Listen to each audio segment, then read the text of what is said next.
Hi and welcome to the channel. Here we are today. We're looking at a rather interesting vehicle. This is a Jeep Renegade. But what makes it interesting is it's a TrailHawk edition. So here we are in a slightly muddy area at the moment. Apologies for the wind noise. It is quite blustery out today, but I wanted to get this review in. So, the Renegade. I dare say to most people, they're perhaps thinking, just a small SUV compact crossover, and they're probably right. It has fairly humble origins, being based on a Fiat platform, but you know, it's got quite a lot of really nice design features on these, and we'll have a little look at that. But specifically with this model, this is actually a Desert Hawk. Now, Desert Hawk is a trim variant, I think a limited edition trim variant of the TrailHawk. Now, what this really means is it comes equipped with this rather important little badge. So Jeep rate all their vehicles that if it's actually genuinely off-road worthy, it gets what they call a trail rated badge on it. Now, not all of their models are, obviously the entire Wrangler range is, but for the other more road-biased lineup, only certain models in their range get this, and that's because the vehicle has to meet certain abilities off-road. It needs to have a certain amount of clearance, flex, protection, and ability to drive on certain types of terrain.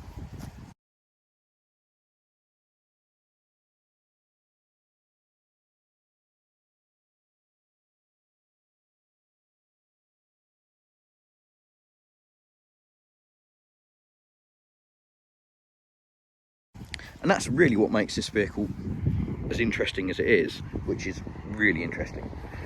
I'll skip right to the end, I'll give you a conclusion. This is probably the ultimate all-terrain vehicle. I'm sure we've all heard of all-terrain tyres.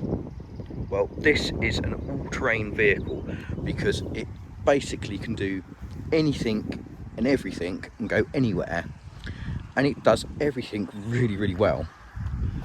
Which is quite amazing to have such a broad depth of abilities in one package. So what makes this a TrailHawk? Well, firstly, it's got a slightly different suspension to the rest of the lineup. I think it's got a 20mm lift on here, so you get a bit more clearance. I don't know if it's more supple as well or not. I couldn't find any specs on the actual spring rates.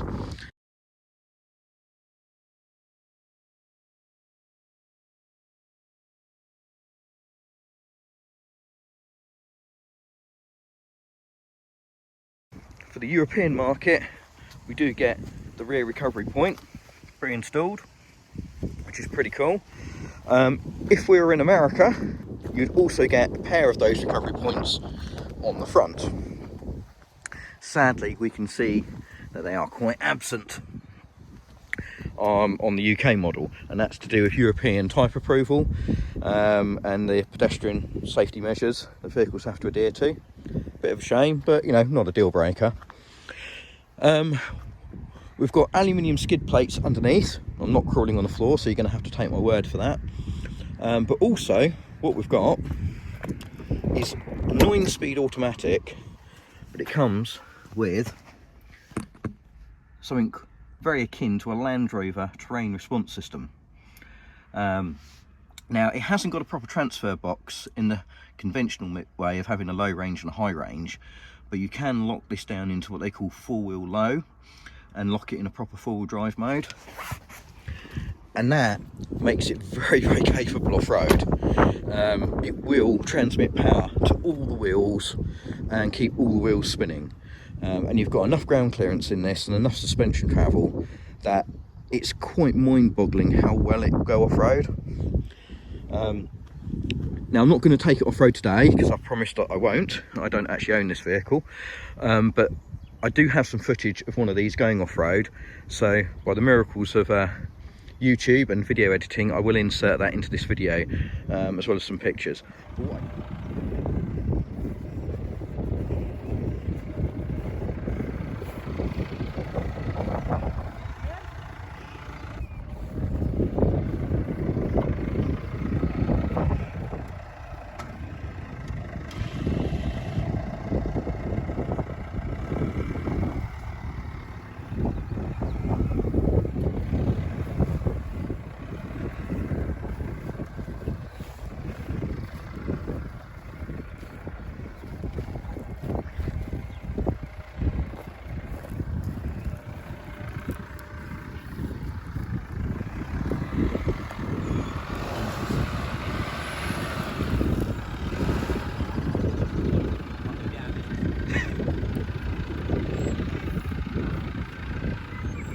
Ooh.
But what I can say, it's not as rugged as a Jeep Wrangler, Suzuki Jimny or a traditional Land Rover Defender. It doesn't quite give you the same confidence off-road that the stability of a live axle vehicle generally does. So being independent suspension all round, this thing will lift wheels in the ground off the air. Sorry, it will lift wheels into the air off the ground quite a bit, which is very typical. I mean, even modern Land Rovers with their cross-linked air suspension, like the Range Rover Sport, Discovery 5 and the new Defender, they still lift wheels in the air quite frequently. It doesn't mean they're not capable, because the traction systems allow them to keep spinning the wheels on all four corners, so they can keep momentum and movement going. You know, if you went back in time when you just had open differentials and no traction control systems, lifting the wheel off the ground was a big deal off-road, because it meant you lost traction and you'd basically spin all the power away and become cross-axled, where you get the diagonally opposite wheels. So maybe the front wheel and the rear wheel would be both hanging in the air with low friction to the ground, and they'd just spin away all the power and you wouldn't go anywhere. That's not the case these days. The traction control systems will use the ABS system to basically harness that power by braking that wheel to allow the opposite wheel to rotate, and the Jeep does that really, really well. So I have actually used one of these off-road, and you can get the wheels in the air and it will still crawl along slower than walking pace, which is really impressive considering it doesn't have a proper transfer box. I think really that's where its all-terrain abilities are so impressive, because you really can go and take this into some really gnarly off-road situations. Now I know in the UK, you know, I imagine well less than 1% of these will ever be used off-road in their entire life. But it is nice to know they've got that ability, and if you do live in rural areas, if you do go farming, if you are a farmer, or if you want to go green laning or something, it does give you a vehicle that could have that ability. In America, obviously, the great outdoors is far more accessible. There are a lot more trails, you know, and people do go off-roading a lot more out there in newer vehicles. And this is a perfectly capable vehicle to do some moderately serious off-road work, at least to the point where, you know, if you're doing anything more serious, you're going to run the risk of bashing the bodywork in. And amazingly, it doesn't grow its underbelly. You know, it's got quite a bit of clearance under there. I don't quite know how much clearance it's got. You can see we've got quite a lot of light coming through. We've got a short overhang front and rear, that taking it on some pretty gnarly little humps. And it just doesn't catch off-road, where, you know, even I've got a P38 Range Rover, and when that had air suspension on its highest setting, that would still catch the rear bumper off-road because it had a big overhang. You know, this little Jeep doesn't. And I think another thing that's really important is it's actually pretty compact in the modern market. I mean, yeah, okay, we've got a 100-inch wheelbase, which actually makes it, well, I think it's 101-inch wheelbase, so it's got a longer wheelbase. based than a classic Range Rover or a Discovery 1. Overall, it's pretty compact, and to drive it, to park it, to use it off-road, it feels a lot smaller and a lot more nimble than, say, a Freelander 2 or a Discovery Sport, which are probably the only other real vehicles like this on the market. But I would say the Jeep trumps them, definitely on-road, and matches or exceeds those off-road. Probably exceeds, to be fair. And it's a shame really, because Land Rover don't really offer anything like this. I suppose the Freelander 1 would have been the closest comparison, but that was never offered with the same sort of on-road capabilities that this has got in sort of a modern sense and performance. And even then, the manual Freelander 1 didn't have a crawl gear. They really wanted a low range. This just bypasses the need for all of that. So it is a very impressive vehicle. Now, before I get too carried away, and this video turns into being a mammoth 2 hours long, I think we should just take a moment to look at the vehicle. Yeah, it's got very humble origins, being based on a Fiat platform, but you can tell somebody who has a lot of passion for Jeep and for the heritage of that mark has designed this. You know, first of all, we've got a classic shaped barred grille. We've got round headlights, which seem to be completely rare in sort of the 2022 era. You know, it gives it a really nice squared off upright stance, so even in daylight, you know, it kind of looks like a proper butch 4x4.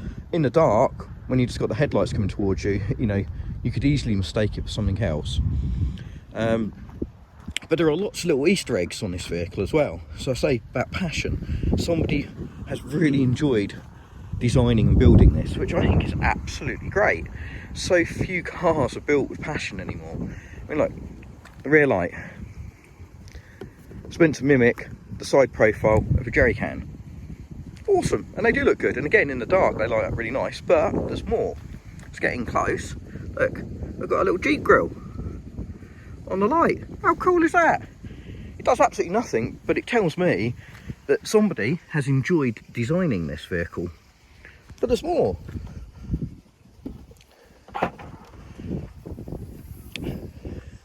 Somewhere here, if we find it, there it is. In the boot we've got a little Yeti. Yeah, again, harmless fun, but you know, it's kind of cool. Somebody's put the extra effort in to having a little Easter egg there.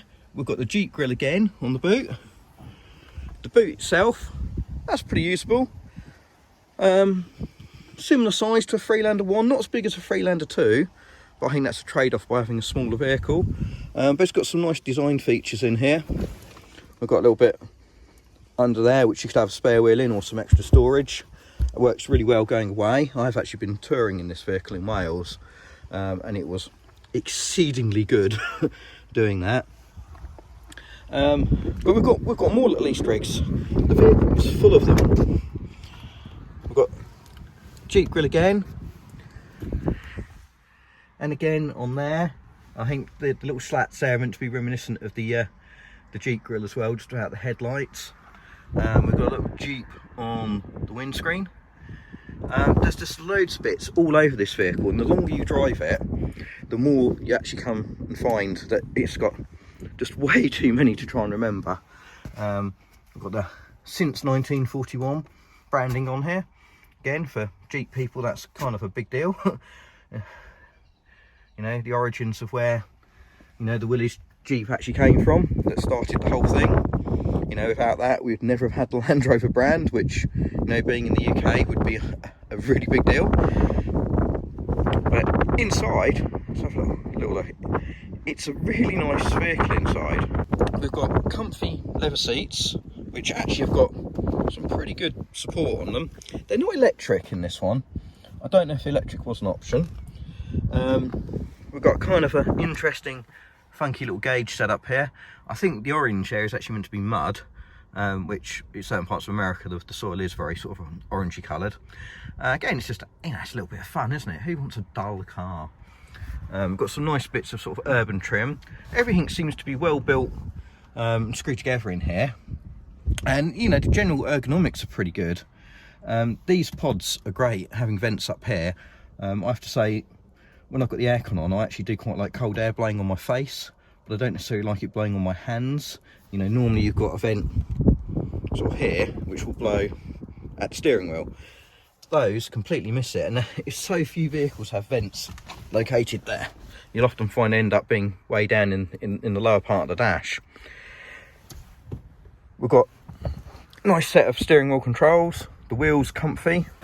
In fact, this is one of the few cars I don't really have any real complaints on. It just kind of does everything quite well and nice. Everything's comfy, the seating position's good. When you're in it, you're actually sat quite low down. You don't feel as though you've got quite that 4x4 commanding driving position. In fact, driving about, you realise your head is no higher than somebody in a Fiat 500, really. But again, I think this is where that blend of attributes come from, is the centre of gravity can't be that high on this vehicle because it's just not that tall. So it makes it really, really good on the road. But then you've got all this supreme off-road ability, and you've got plenty of room. You get 5 adults in here, reasonable boot. Certainly 4 big people would fit in here, no trouble. It's well equipped. We've got split dual climate control. We've got a screen here and one in there. I think this vehicle's slightly too old. It doesn't support Apple CarPlay. Whether you can get that retrofitted, I'm not too sure. But it's got a whole host of, I think, Uconnect features, which is the sort of the Chrysler infotainment system. You know, and it works well enough. I haven't got any complaints there. And it's just a really nice, fun vehicle. It is of the era. Being a modern car, you've got a few annoyances, like we've got an electronic handbrake, which does sort of put itself on, but you've got to manually remember to turn it off when you put the vehicle in drive. We've got push button start. We've got keyless entry. We do have like a sporty mode where you can put the gear stick across and go up and down the gears. You can see they change on the dash. First or second we can pull away in. Personally, I don't really find that useful on the road, but the 9-speed box is pretty good. I'm not really a fan of automatics overall. If you've watched some of my other videos, you'll know that I often moan about them. But as far as automatics go, this is one of the better ones.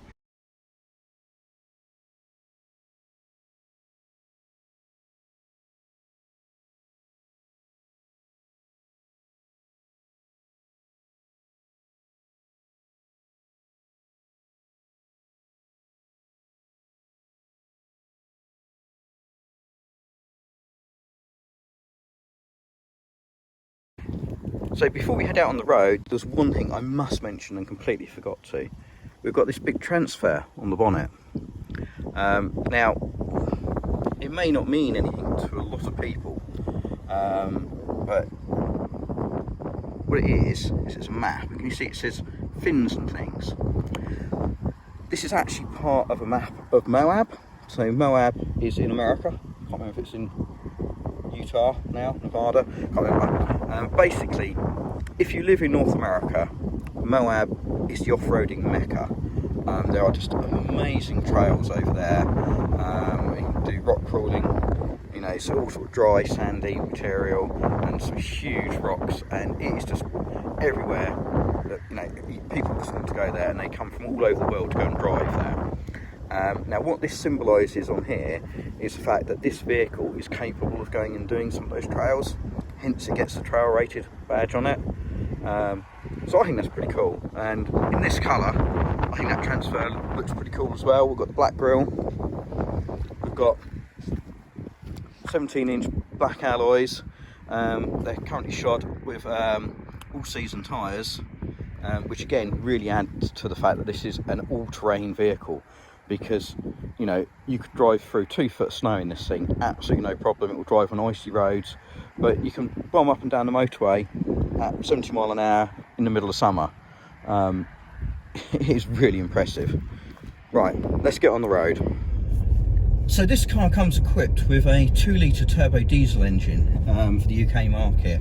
Now I believe there's been several different engines offered for the entire range of Renegades, and in America I believe you've got a 2.4 litre petrol, although there might be some turbo petrols available now, and I think there's a hybrid electric or something, but this vehicle's a couple of years old. I have to say, I think you guys in America probably got shortchanged. This is an absolutely cracking engine.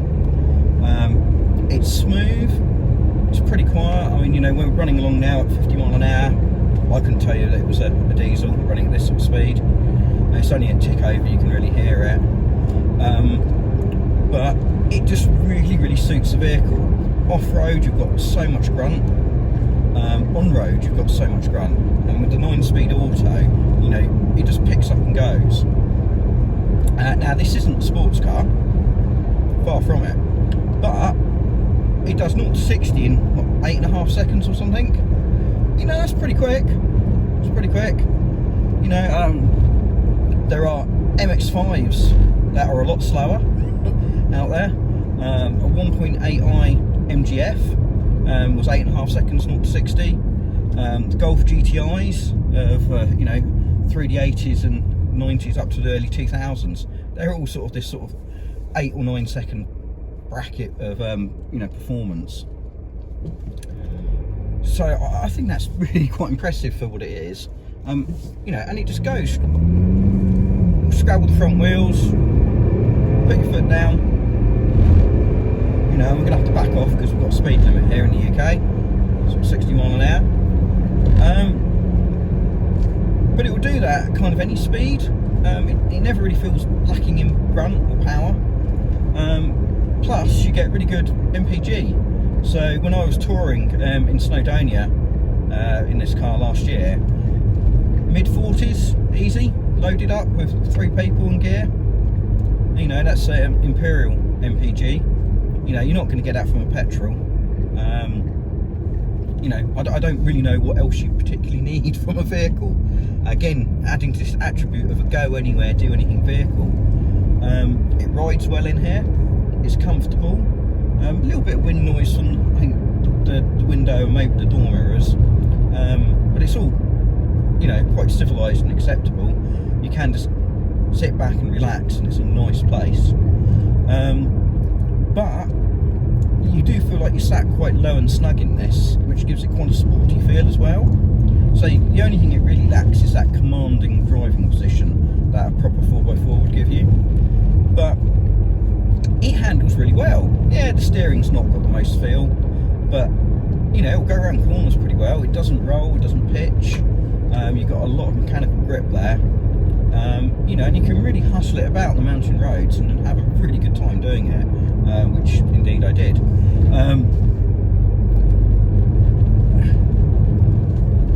I think I've probably said all there is to say so far about this vehicle.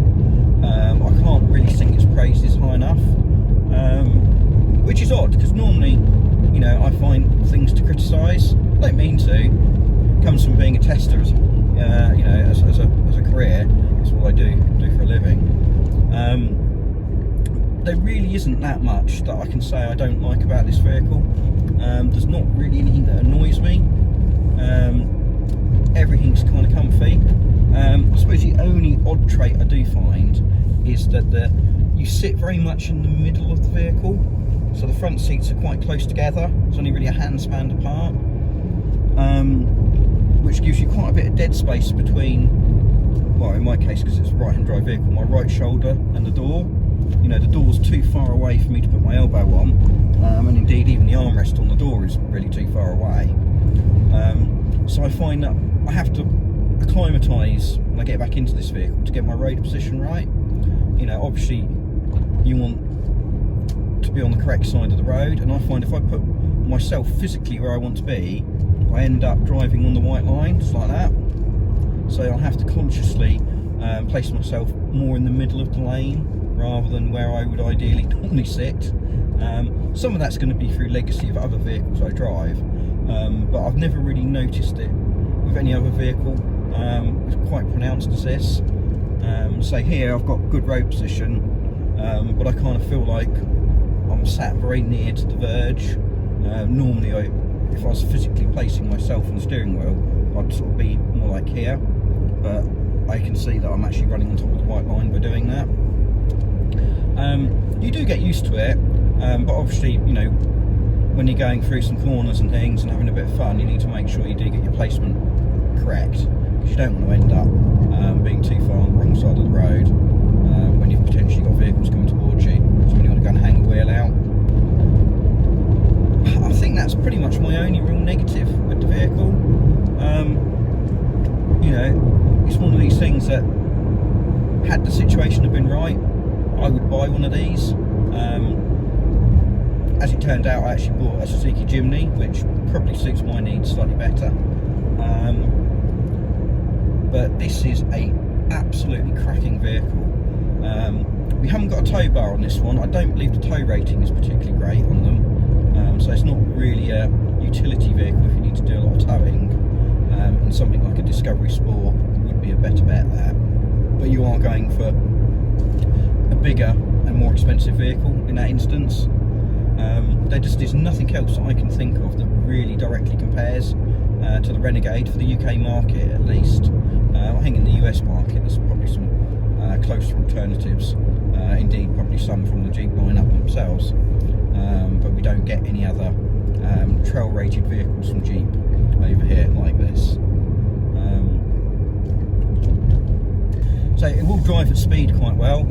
It will sit at 30 mile an hour comfortably, which is something a lot of modern cars don't do very well. But you know, we've got cruise control. It will sit at 70 or higher, I dare say, if you need it to. Shame the roads are quite as busy as they are now.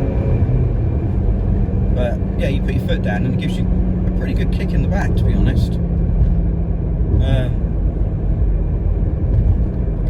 You know, I don't want to call it a jack of all trades, because it's not. It's just too good at too many things. You know, it is a master of many rather than a master of none. You know, to coin a phrase, if BFG made cars, this would be their all-terrain, this would be their KO2. I think that's a pretty good sentiment.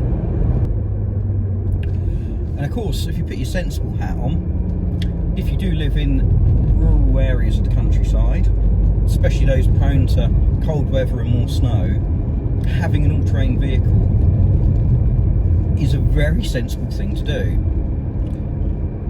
because you can drive down really crappy roads in a vehicle like this. You can pull up onto the verge if you need to. You could even drive up into a field, or you know, a cart lane or something if you had to.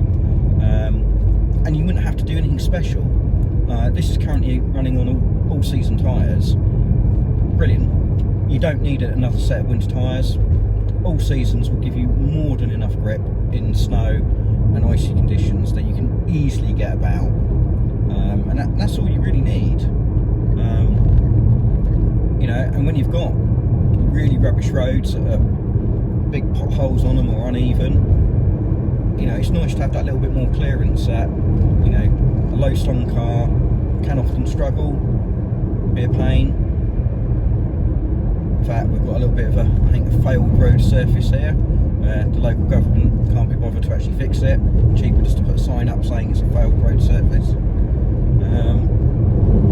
You know, and I know if you bring a sports car down here, they bottom out, whereas in this, no trouble.